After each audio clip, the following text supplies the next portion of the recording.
بے خزاں رکھ دی، وہاں کی خاک اب تک سجدہ گائے، جن و انسان ہے حسین ابن علی نے اپنی پیشانی جہاں رکھ دی حسینیت نے۔ وہ خطبہ پڑھ دیا زینب نے دربار یزیدی میں، ہلا کر جس نے بنیاد زمین و آسمان رکھ دی حسینیت نے۔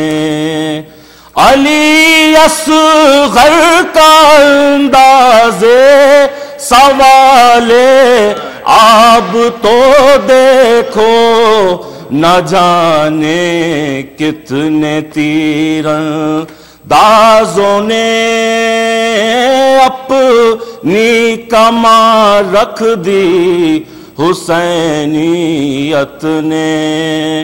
رباب ہوش پھیلائے کھڑی ہے در پہ خیمے کے، علی اصغر کی میت آپ نے مولا کہاں رکھ دی حسینیت نے۔ جوان بیٹے کی میت اور ضعیفی کی تھکی ہمت، کبھی میت یہاں رکھ دی، کبھی میت وہاں رکھ دی حسینیت نے۔ بنیاد بہار بے خزاں رکھ دی حسینیت نے۔ حسین حسین حسین حسین حسین حسین حسین حسین حسین حسین